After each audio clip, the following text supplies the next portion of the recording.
Hello, mga kaibigan at mga kapatid. Ako po ay si Shelbert Dondoyano Sr. alias Veritas.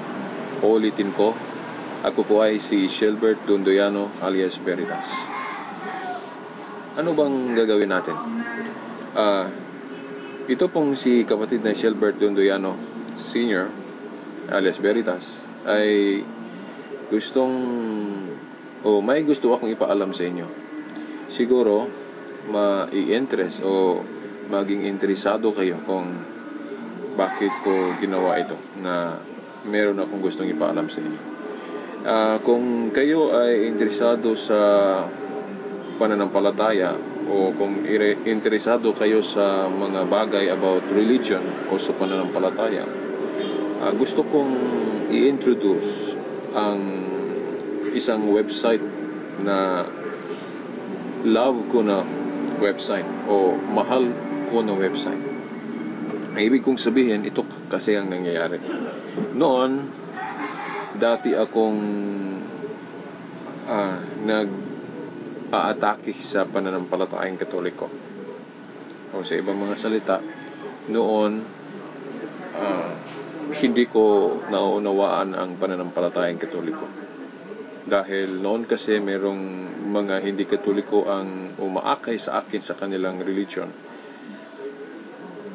To cut the story short, ako ay muntik na naging sasama sa mga hindi Katolikong religion. Hindi lang isa, kundi maraming hindi Katolikong religion ang muntik kong sinasalihan noon.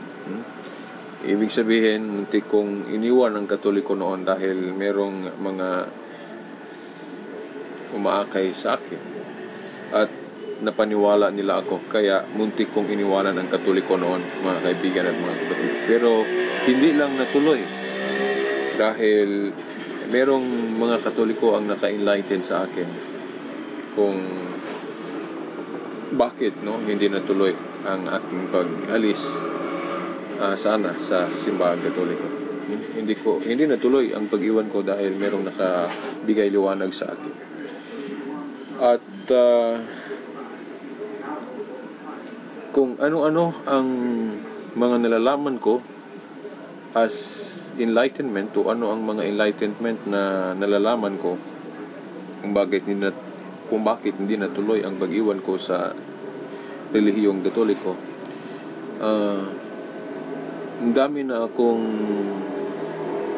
nalaman at na-research dito sa internet kung saan natin malalaman ang mga turong Katoliko. Hindi lang mga turo o mga teachings ng Katoliko, kundi ang mga kasagutan sa mga tanong, mga paliwanag sa mga atake o mga misconceptions about Catholic faith. At merong mga website ang nalalaman ko na gusto kong ipaalam sa inyo. It serves as parang dito sa internet, parang naging library ko itong mga website na ito. Now, kung interesado kayong malaman kung ano ang mga website na ito, kung hindi ko man masabi sa inyo lahat ngayon dahil ang dami na, siguro isang website lang muna ang gusto kong ipaalam sa inyo. Kung anong website na ito ay Catholic.com. Ang Catholic.com ay isang website ng mga Catholic faith apologists doon sa United States of America. Ang kaunting background po sa website na ito, by the way, website ito sa grupo again ng Catholic Answers doon. Ang nalalaman ko sa grupong ito ay ang founder nitong grupo na ito, Catholic Answers of America, ang founder nitong grupo na ito ay isang lawyer, American lawyer, na ang pangalan ay Carl Keating. Carl Keating ang pangalan niya, isang attorney o isang abogado. Pero ang kanyang pagkaabogado hindi niya pinractice o hindi niya binigyan ng malaking pansin ang kanyang pagka-lawyer o pagka-abogado. Bakit? Dahil mas na-feel niya o ang pakiramdam niya ang kailangan sa buhay niya ngayon, parang ang calling niya ay nandito sa Catholic Faith Apologetics, meaning na in love siya o mahal niya ang pag-defend sa Catholic Faith. So kaya niya na-found ang Catholic Answers sa Amerika. Isa siyang lawyer, but ang priority niya sa buhay hindi yung lumalaban lang siya sa law of the land o American laws, but ang kaniyang priority sa life niya ay yung depensahan o ipagtanggol ang simbahan na natatag ng ating Panginoong Jesucristo. At parang na-touch din ako sa ginawa niya, dahil sa ngayon ganun din ang feeling ko, ganun rin ang pakiramdam ko na mas mabuti o kahanga-hanga ang buhay ko, no? Kung mahalin ko ang simbahan ng Panginoon. Pag sinabing mahalin ko ang simbahan ng Panginoon, kasama na diyan na kung ito ay inaatake o hindi nauunawaan, ipagtanggol natin ang simbahang ito. So, na tatag ni Carl Keating ang Catholic Answers sa Amerika, at alam ninyo mga kaibigan at mga kapatid, very influential na ang kanilang grupo, dahil marami ng mga protestante ang nakapakinig sa kanilang programa sa radyo like Catholic Answers Live, ang na-converted sa Catholic faith. Hindi ko siguro i-detalye kung ano ang mga nagagawa nila, basta short info lang na ang kanilang grupo sa Amerika ay very effective, at malaki na ang naitutulong ang kanilang grupo sa Catholic Church, dahil yung mga hindi Katoliko, mga Protestante, marami ng mga Protestante, mga minister pa o mga pastor sa iba't ibang religion na converted sa pamamagitan lang ng pakikinig sa kanilang radio program, ang Catholic Answers Live.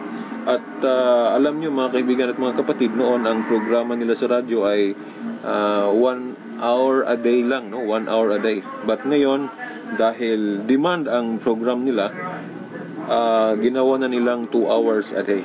From Monday to Friday, Monday to Friday, 2 hours a day. So marami silang mga speakers, iba-ibang speakers, at marami na silang speakers na before mga Protestants. Very effective Catholic na sila ngayon, dahil ang kanilang witness, ang kanilang nalalaman sa Katoliko ay na i-share nila through Catholic radios. At gusto kong ipaalam sa inyo ang kanilang website, at siguro nasabi ko na hindi ko ma-detalye dahil umaba ng haba naman kung ilalahad ko ang mga nalalaman ko tungkol sa grupo nila. Ngayon, gusto ko lang ipaalam sa inyo ang kanilang website. Dahil ang kanilang website ay parang isa na sa parang ginawa kong library. Kung gusto kong umento o mag-increase ang aking nalalaman, mag-thrive o mapunan, no, ang aking nalalaman sa Catholic faith o Catholic Faith Apologetics, magpunta lang ako sa kanilang website. Ang gusto kong ipaalam ang kanilang website, no? Ang kanilang website ay catholic.com. At okay, puntahan natin. Panoorin niyo dito sa screen. Okay, ating pina-browse ang Google Chrome ang ating ginamit.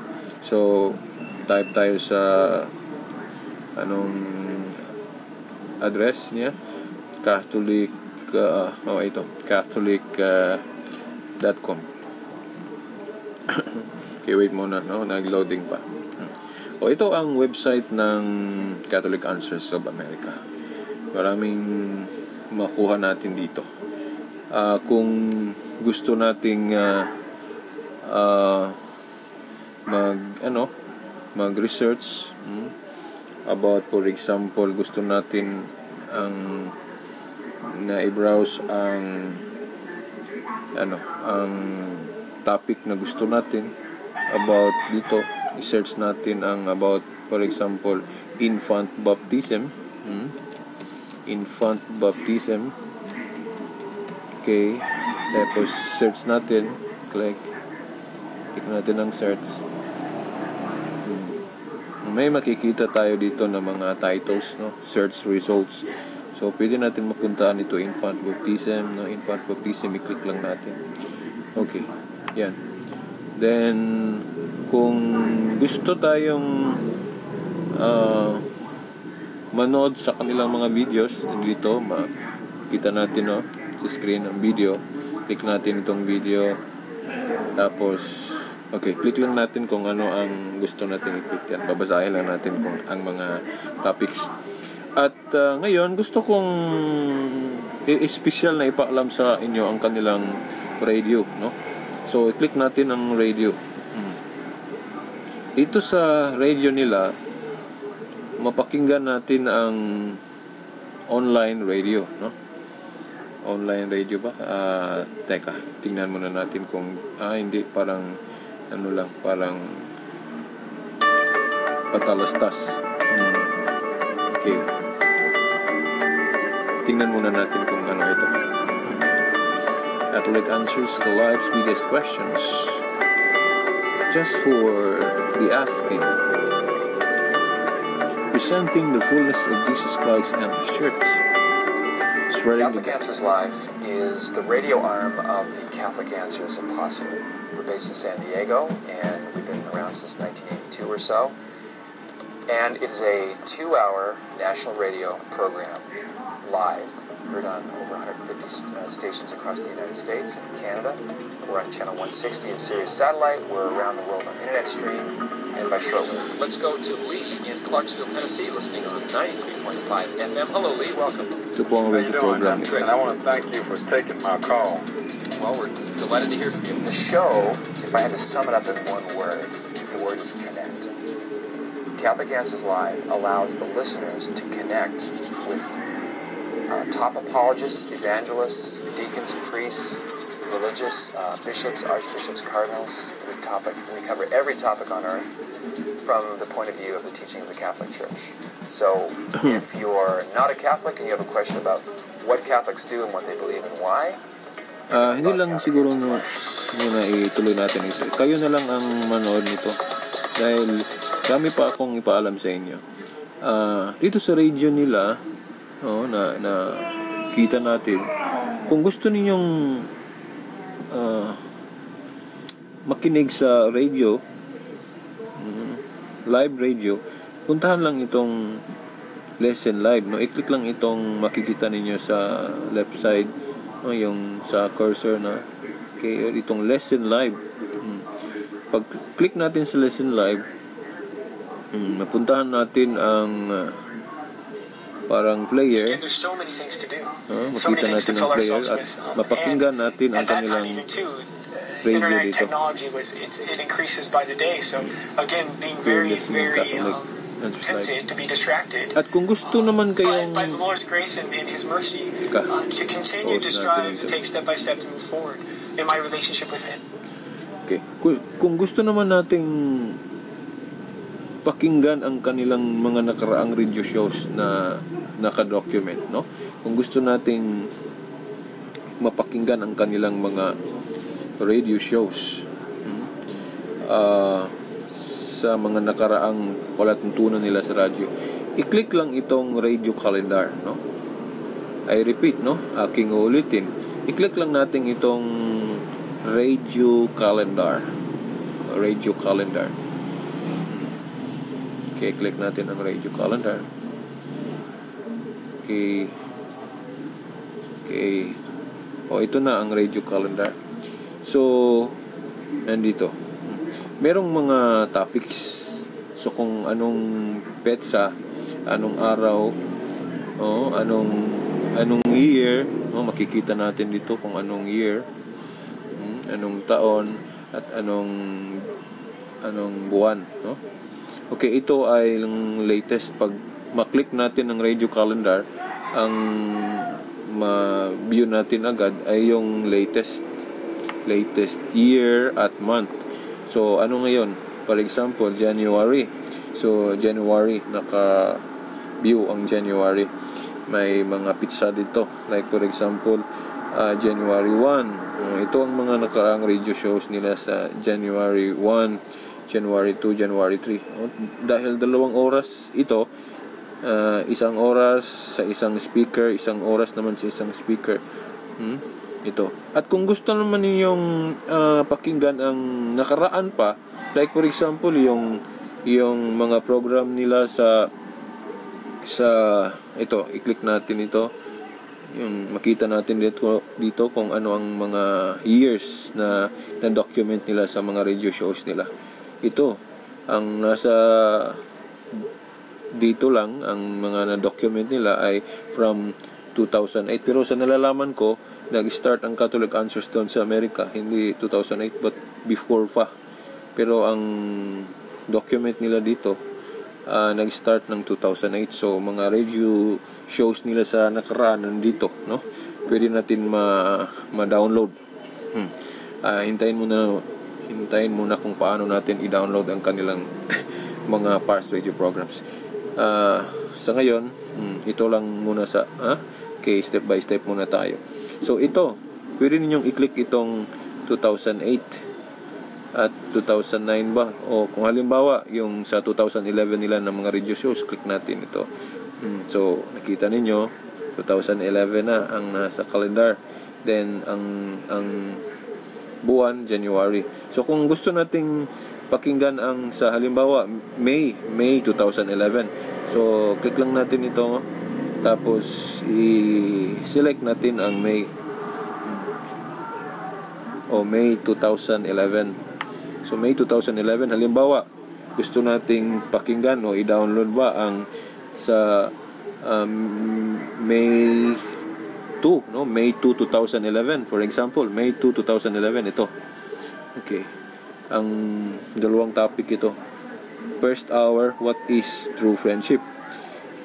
At ang ikalawang hour, dahil 2 hours, kids Q&A or question and answers.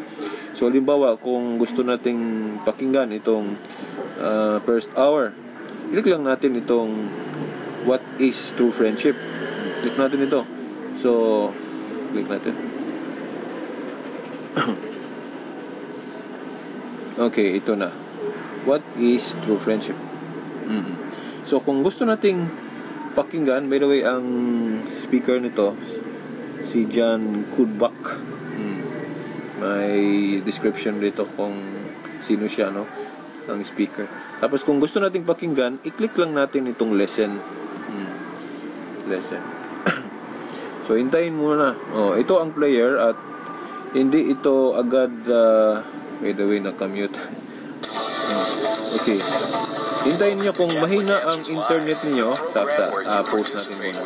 Kung mahina ang internet ninyo, hindi ito agad mag-play. Ang gawin lang ninyo, mag-wait lang, no? Just wait, I think a minute or 2 minutes ba? Ang haba na siguro kung 2 minutes. Basta, hindi ito mag-play agad kung mahina ang internet ninyo.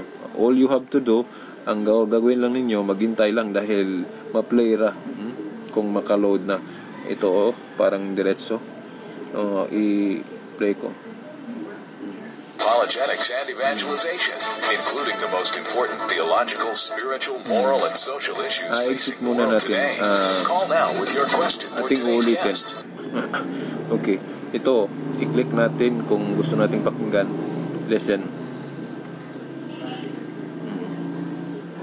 Diretso.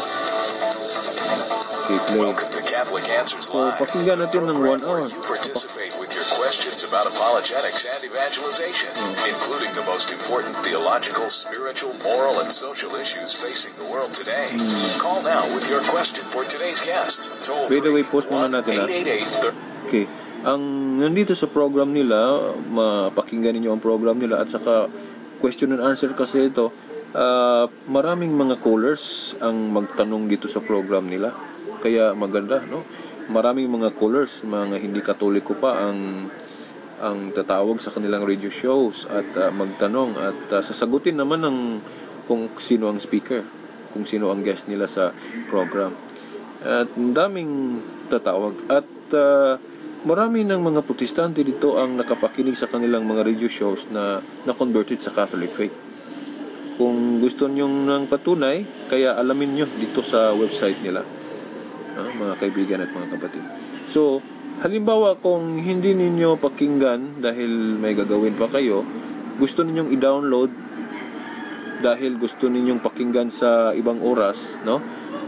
At kung gusto ninyong magkaroon ng file, parang meron kayong kopya o document sa halimbawa itong radio show na ito, okay, i-exit natin itong player tapos puntahan natin ang download. I-click lang natin ang download.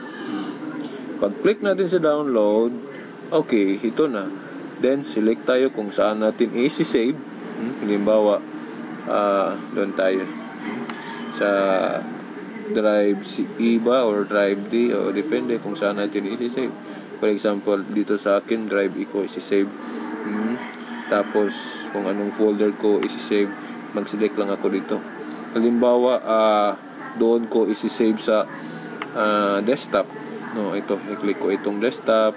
Tapos naka-select na sa desktop ang saving. So doon ko, dito ko sa ito na sa desktop ko i-save ko. Okay, Google Chrome nag-start ng download. Pwede natin i-show ang downloads. Ito na, nagda-download na. Ito na, nagda-download na. Okay, nagda-download na. Okay, hintayin natin ng matapos. Parang meron. Clear sa muna pa. Ito, meron akong na-download na hindi ko pa na-clear ang thumb. I-clear ko muna ito. Ito, nagpatuloy ang download until matapos ang download. Mga lapit na itong matapos dahil mga 17 MB lang ito ang isang radio shows nila. So hintayin natin na matapos. Mabuti kung ang ating internet ay very fast, no? Dahil ang gandang mag-browse sa internet kung malakas po ang speed sa ating internet. Okay, tatapos na. So clear ko dito. So puntahan natin ang desktop dahil doon ko na-save, no? Sa desktop, minimize ko muna ito. So ito na ang kopya. Pwede lang, i-click lang ito, ma-play na natin agad. So pwede na ma-play natin yun ang post ko muna. Ang nakaganda rito dahil pwede natin ma-collect ang kanilang mga radio shows through downloading. Pwede natin malagay sa CDs at saka yung mga USBs natin, no? Mga flash drives para meron tayong kopya. So, okay, halimbawa lang ito So, i-delete ko muna ito parang hindi crowded ang desktop ko. I-delete ko. And halimbawa lang ito kung paano tayo mag-download sa kanilang mga past nakaraang mga radio shows. Sorry. Tapos kung babalik tayo doon sa calendar, okay, balik tayo sa calendar nila. Halimbawa, yung puntahan natin ang latest radio shows nila. So 2013, select natin ang year 2013. Tapos kung anong month, ito January. Ang latest nila na radio shows, ito makita natin yung mga upcoming pa, no? Wala pa, no? makita natin may sign dito na meron ng ma-download natin itong sign na ito, parang ano ito, parang mata. Dahil ito wala pa ito. January 18, 2013, parang wala pang kopya nito. So ito lang may parang dot. Open forum by Jimmy Akin at Jimmy Akin din sa second hour. So i-click natin ito, halimbawa January 17, 2013. Okay. Open forum ito mga kaibigan. Katulad sa ginawa natin kanina, kung gusto nating pakinggan, click lang natin itong lesson. At saka kung gusto nating babasahin ang description, basahin natin kung ano ang background ng speaker o guest. Okay. Napakinggan natin ang radio show. Tingnan, no? Wait, no? Dahil hindi nag-play agad. Just wait lang, no? Okay, hintayin lang hanggang sa... ito. Nag-play na. So, 1 hour ito. Tapos kung matapos na natin mapakinggan ito, o kung i-download lang natin, kung gusto natin i-download, ang copy na yan. Okay, download. Tapos select kung saan natin ilagay, no, ang file natin na i-download. Select natin. Okay. Then click save. So hindi ko na save yan, no, kasi alam na ninyo kung paano mag-save, no. Okay. So ganyan lang, lesson. Tapos makaselect tayo ng topic, no. Puntahan lang natin ulit yung calendar, radio calendar.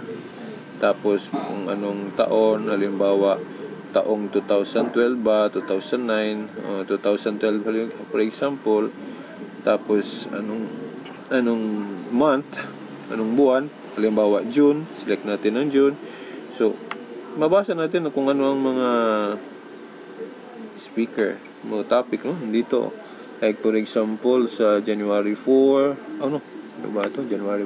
June 2012. June 4, the blessing of Down syndrome baby, or virtue therapy, forgiveness, ayun, open forum ba, or the power of the cross in your life, by Deacon Harold. Pwede natin i-click ito kung itong ating gustong pakinggan or i-download. So yan lang sa muna ngayon ang gusto kong ipaalam sa inyo. Gagawa pa tayo ng ibang infos na katulad nito para malaman nyo kung paano natin magamit o ma-access ang website ng Catholic Answers, na very very effective itong website nila. Marami na silang natulungan ng mga Katoliko na nauunawaan kung paano maunawaan natin ang mga katuruang Katoliko. Daming mga hindi Katoliko na ang nabigyan ng liwanag through their witness sa kanilang website, mga radio shows. At ang partner ng Catholic Answer ay yung sa TV natin, yung EWTN, yung Eternal Word Television Network. Pwede yung mapanood sa TV niyo yan, no, sa cable, no? At hanapin lang ninyo kung ano ang channel sa inyong cable operator, no? Andito sa amin sa Dipolog, kung hindi ako nakalimot, nasa channel 58 ang EWTN. Magandang palabas din, no, about religious programs, Catholic religious presentations, mga kaibigan, mga kapatid. Meron mga pambata at meron ding para sa mga adult. Okay, yan lang muna. Ito po ang inyong kapatid na Shelbert Duluyano alias Veritas. Okay, hanggang sa susunod. To God be the glory. Bye-bye.